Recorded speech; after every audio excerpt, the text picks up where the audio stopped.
fellow seekers of mystery and justice. I'm Kitty, your guide into the enigmatic realm of New England. Welcome to Mine, Missing, Murdered, Unidentified in New England, where we delve into the chilling tales that have haunted the corners of Connecticut, Maine, Massachusetts, New Hampshire, Rhode Island, and Vermont. Prepare to embark on a journey through the shadows of the last decade, from the start of 2010 to the close of 2020. Our stories, sourced from the depths of history, are as diverse as the New England landscapes they unfold in.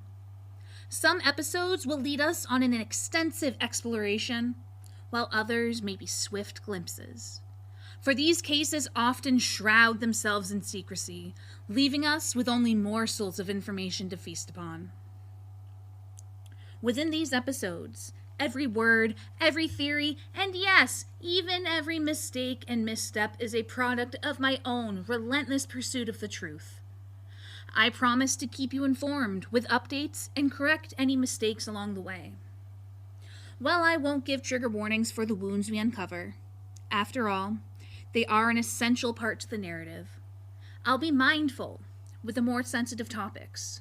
We'll issue trigger warnings when discussing subjects of suicide, animal loss, domestic violence, and others, to ensure a respectful and considerate journey through the mysteries that await. So, dear listener, fasten your seatbelt and let's explore the shadows of New England together. November 9th, 2011. Trigger warning, domestic violence. Samantha Elizabeth Turner-Folsom was spontaneous and outgoing. Born on February 6, 1985, in Little Rock Air Force Base, Arkansas. A few months later, her family relocated to Greene, Maine, in May of 1985. As a child, Sam and her brother Jonathan went swimming, made fires, enjoyed Boy Scouts, playing soccer together, and learned karate. In second grade, Sammy brought home a cat named Mumu, who lived to be at least 20 years old. From 6th grade through senior year of Leavitt High School in Turner, Maine, Samantha was a cheerleader and captain of the junior varsity squad. Sam also cheered for the Portland Pirates in high school. Sam stuck up for those who needed it and always rooted for the underdog. Somewhere in life, Sam became a fan of the band Insane Clown Posse and became a juggalo, a term of endearment for a major fan. Sam also picked up minor law enforcement offenses, including theft and drug possession. Sam was arrested on a warrant and had a case of unlawful possession of hydrocodone stemming from a 2010 arrest dismissed. Samantha was a 2003 high school graduate and married Jesse Folsom on December 29, 2005. Jesse was a year younger than Sam, and the pair were set up on a blind date by Sam's friend Sam. The two hit it off and were together within weeks. Not all was blissful. Sam's parents thought Jesse might be abusing Sam, and their suspicions were correct. Sam's parents confronted the pair with bruises left on Sam. Jesse admitted it, and the pair seemed to work through things, and their relationship was looking up. Jesse got his GED with help from Sam's dad. Sam and Jesse got married quickly afterwards. The pair moved to Fort Irwin Army Base in California. Sam was a good girl who got hooked on a really bad drug, heroin. On a trip home to Maine, Samantha experienced intense stomach pain, went to the ER, and discovered she was pregnant. Samantha gave birth to son Darren on June 20th, 2008 in California. According to all sources, Sammy was a very proud mom. Sam liked her life in California, and yet Jesse convinced her to move home to Maine. Sammy and Jesse soon separated and remained friends.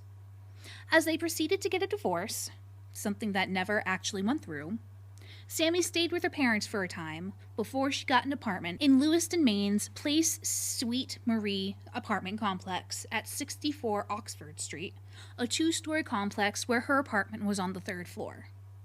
Her apartment was close to her parents' home.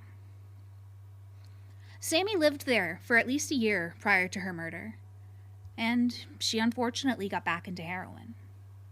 After the separation, Jessie got into trouble with law enforcement, first for motor vehicle violations, then for assault. Sammy became addicted to heroin while her ex-abuser Jessie gained sobriety for a time and was aiming to go to rehab before relaxing. Sam's goal was to go to rehab to become a better mother for Darren. Early November 3rd, 2011 was the last time Sam made a Facebook post, and on November 5th, 2011, Sammy asked for a ride to rehab. On November 6th of 2011, Sam left Darren with a trusted relative and agreed to meet her parents the next day for a ride to rehab. Sam didn't show up. Samantha's parents left numerous voicemails and texts, but Sammy never returned them. Originally, Sam's parents thought she was staying away from her phone due to being in rehab, which her parents were supposed to bring her to. Samantha's parents tried to get into her apartment on a couple of occasions, asking for help from the maintenance person, and not receiving any for 3 days. During this time, her parents also called around, checked hospitals, and tried making a police report, but being told not enough time had passed to make a missing persons report. Due to not being on the lease, it was roughly 3 days of freaking out before Sammy's body was discovered by her parents during a welfare check. After discussing the cat Gadget, who lived inside, who might be without food or water, they were finally let into the apartment by maintenance, where inside it was eerily silent, save for the TV. On November 9th, 2011, Samantha Turner-Folsom's body was discovered in her apartment. It is thought that someone killed her days earlier. Sam's apartment had been set up to destroy forensic evidence by being made frigid to delay decomposition and discovery. There were several fans on and the windows were wide open. On November 6th, 2011, the high was 57 degrees and the low was abysmal 19 degrees. As Sam's mom looked for a cat carrier to get Gadget out of the apartment, she discovered Sammy in the hallway closet in the fetal position, with her head turned away from the door. One source said that Sammy was covered with a tarp, but police didn't confirm those reports. Sam's parents called the police, neighbors were interviewed, and said they didn't notice anything suspicious. One neighbor reported seeing police swarming and the cat Gadget being taken out of the apartment. Another neighbor, Kitty, heard no violence, no arguments, nothing out of the ordinary. Police showed a picture of a dark-skinned, well-dressed man in his 20s to 30s with some sort of badge to a couple of neighbors, but nobody recalled anything. One neighbor told detectives the man in the picture knocked on Samantha's door and called her name either the day before or the day she went missing. However, Samantha was too afraid to open her door.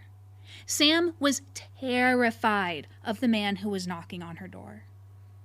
One reporter thinks it was someone from her past trying to lure her back into using heroin.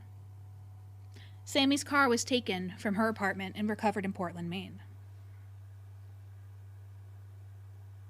Where was Jesse, Sam's former husband and abuser, during all of this?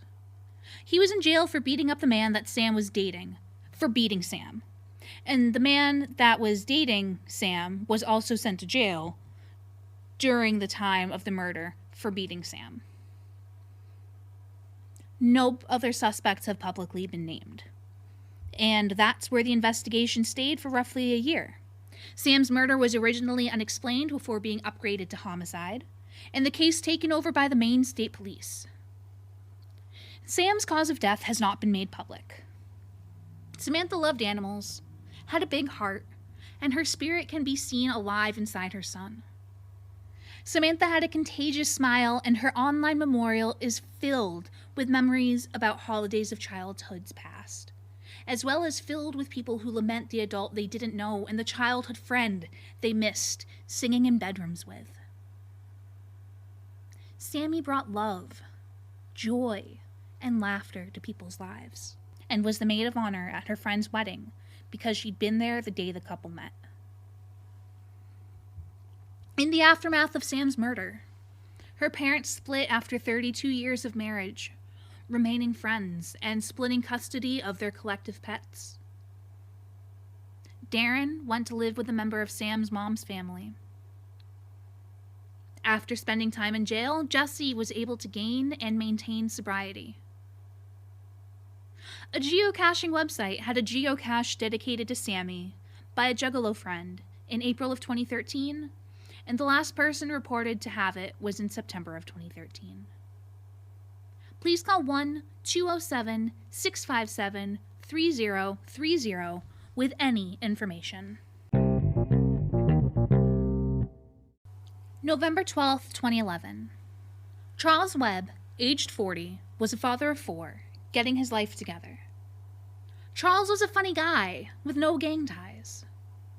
Charles was a former fitness trainer living in Brockton, but was returning back to his fiancée Asia's apartment after a quick trip to the store on the Dorchester-Roxbury town line. Charles brought Asia's 4-year-old son home from a birthday party, walked to the store for basics, and was walking back, talking to Asia on his cell phone, asking to be let in. That's when gunshots rang out. Asia ran to Charles, but she was too late. Blood poured from his chest and mouth. Charles died instantly. According to Charles' nephew DeVille, Charles sustained 1 gunshot wound to the chest. 3 gunshots were fired in total, and Charles died November 12th, 2011, at 9:45 p.m. at 20 Nazing Street. The suspect is a black male of average height, thin build, dressed all in black with red around his collar. The memorial at the shooting site included stuffed animals, flowers, candles, and liquor bottles. Please call 1-617-343-4470 or 1-800-494-TIPS with any information. November 17th, 2011. Unidentified male femurs of a 5'7" person deceased between 2009 and 2011, between the ages of 16 to 99, were discovered 3 miles offshore from Sandy Beach in Barnstable County, Massachusetts, on November 17th, 2011. If you have any information, please call 1-617-267-6767. November 27th, 2011. To Tracy's family, there are no words to say that will offer condolences. As the days go on, you will hear, "I'm sorry, he's now in heaven, he's in a better place," etc., etc. Having lost a loved one myself very recently, I know how loathsome those words will become. So I won't say any of those words to you. I will say to lean on each other. Only your family's strength will get you through this terrible time. Give yourself permission to cry, to get mad, to feel sorry for yourself, but also to laugh and remember him. I can't tell you it'll get easier, but I can say it gets more bearable. I will never forget the time you were riding your bike to your pick job and Ma and Daddy got a call that you were hit by a bat bus. Well, once they got to the hospital, they found out you actually hit the bat bus running from a dog. Typical Pee-wee. I love you so much. Rissa. Tracy Trey Pee-wee Montero was born May 13th, 1978. Attended Ashfield School, loved cooking, sharing recipes with his sister, and wasn't into gangs, guns, or violence. Tracy enjoyed going to school, coming home to his Locust Street apartment, and hanging out with his girlfriend of 2.5 years, Tiffany. Tracy had a good relationship with his niece and nephew, and was a beloved friend of many. Tracy was a great conversationalist, and one time asked a stranger to serenade his friend. That stranger ended up on American Idol. Tracy moved from Brockton to New Bedford's West End towards the beginning of 2010 and was described as always being pleasant and polite. Some even thought that Tracy was settling down. On Thanksgiving 2011, Tracy attended a neighbor's baby shower in the North End, then a nightclub, and at the end of his eventful evening, an upstairs neighbor's relative gave him a ride, as Tracy didn't own a vehicle or have access to a car, to a very private party at 11:30 p.m. When he arrived home in the early morning hours of November 27th, 2011, someone or someones ambushed Tracy, spraying him with 6 to 7 shots. Tracy's sister Marissa arrived at the scene around 8 a.m., and Tracy's body was still there. The first officer was on the scene within 23 seconds due to a local shot spotter, even before neighbors informed 911 of what occurred. One source theorized that someone in a gang could have followed Tracy home after an altercation at a nightclub. Bristol, Massachusetts District Attorney's Office is still working on the case. In the aftermath, Tracy's girlfriend and his sister Marissa became friends, and together they formed a Titleist company.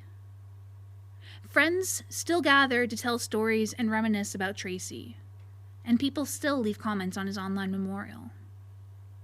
Please call 1-508-991-6300 with any information.